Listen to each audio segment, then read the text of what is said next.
Rien de plus énervant qu'une mise à jour qui se fait au mauvais moment.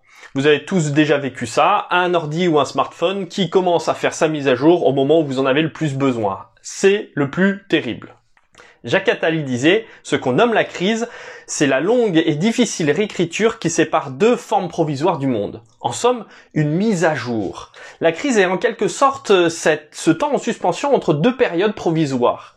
Il y a une nécessité d'une mise à jour, de passer d'une version bêta à une version 2.0. Vous me direz, j'ai peut-être le cerveau monté à l'envers, mais ça me fait penser à une histoire dans la Bible. Dans Acte 8, l'eunuque éthiopien avec Philippe.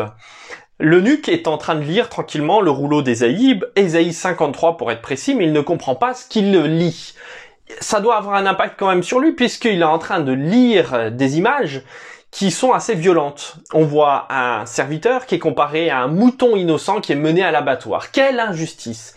Heureusement, Philippe arrive à point nommé pour l'éclairer, pour lui donner un nouveau regard sur ce qui pourrait peut-être être choquant. Un peu partout sur les réseaux sociaux fleurissent des explications au coronavirus. Attention scoop, il paraît que c'est une punition envoyée par Dieu. Malheureusement, la personne, le responsable religieux qui l'a annoncé, a chopé le coronavirus. Oups! C'est que ce texte parle aussi du jugement, mais d'une toute autre manière. Je peux même dire qu'elle est inversée. La bonne nouvelle qu'est en train d'annoncer Philippe à l'eunuque, c'est celle de Jésus-Christ Sauveur. Ainsi, plutôt que d'envoyer une punition du haut des cieux, Dieu vient en personne annoncer et donner le salut. Quelle nouvelle perspective! On peut lire dans Jean 3, verset 17, « Dieu en effet n'a pas envoyé son Fils dans le monde pour juger le monde, mais que par lui le monde soit sauvé. » Puis au verset 19, « Voici le jugement, la lumière est venue et dans le monde, et les humains ont aimé les ténèbres plus que la lumière. » Et oui, il est vrai, la psychologie l'a démontré par la suite. Nous sommes toujours plus enclins à cacher, à enfouir, ou oublier ce qui fait mal, ce qui nous gêne, ce qu'on pense avoir mal fait, ce qui est douloureux par peur du jugement, et comprenez par là la condamnation. On préfère les ténèbres, mais l'expérience et la psychologie ont démontré que le refoulement n'est jamais la solution. Aujourd'hui plus que jamais, nous avons besoin d'une mise à jour. Au sens littéral comme au sens figuré. Une lucidité dans toute sa portée étymologique, de prise de conscience, de jugement positif, qui met en lumière ce que j'ai enfoui et qui gangrène. Mais cette dynamique ne peut avoir de sens que si elle bouge les lignes, elle casse les codes et les conceptions, et qu'elle permet un renouveau. Et si la crise que nous vivons aujourd'hui n'était là que pour montrer que la version de notre monde d'aujourd'hui n'a que trop de bugs.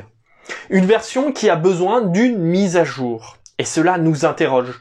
Nous interroge sur la manière dont nous vivons, dont nous consommons, dont nous sommes solidaires les uns avec les autres et avec le reste du monde. Ça interroge aussi sur la manière dont on prend soin de la Terre. Et nous pourrions continuer les hypothèses, et peut-être qu'en ce moment, tu as le temps d'y penser, non? Et puis toutes ces crises par lesquelles tu passes ou tu passeras sont également ce rappel que tu as besoin d'une mise à jour, d'un renouveau, d'un nouveau départ, que tu ne peux plus continuer comme cela sans te prendre un mur. Les textes qu'on a partagés disent que Jésus est une lumière qui n'apporte pas la condamnation, mais la libération de ta version bêta vers une version 2.0. Oh, je ne parle pas seulement de cette vie après le retour du Christ. Je crois qu'il est important pour toi de savoir ce que tu veux aujourd'hui comme pour demain. Alors confortablement assis derrière ton écran, de quoi tu rêves? Tu rêves d'un autre monde? D'une nouvelle version dans les relations, dans la solidarité, dans toutes les questions d'environnement? Sûrement que tu n'auras pas tout pour changer, pas tous les moyens. Mais si au fond de toi, brûle cette envie d'un renouveau qui peut faire la différence dans ta vie et dans celle des autres, si tu sens que ce n'est pas la manière que tu veux vivre, si tu vois les limites de tout ce qu'on te propose, il n'y a que toi qui peux changer, qui peut bouleverser cet ordre établi. Toi premièrement, mais aussi pour les autres. Dieu, au travers de Jésus, t'invite aujourd'hui à une mise à jour, une révolution qui a commencé il y a 2000 ans avec Jésus, avec Philippe, avec l'eunuque. Mais cette version a besoin constamment d'être remise au goût du jour. Et pour cela, Dieu t'appelle. Commence par installer l'application. C'est-à-dire que comme cet Éthiopien, le défi que je te propose, c'est l'engagement au baptême. Pour commencer. Puis, ensuite, à révolutionner notre monde, notre Église, nos vies avec notre Dieu. Alors aujourd'hui, est-ce que tu es prêt à relever le défi ?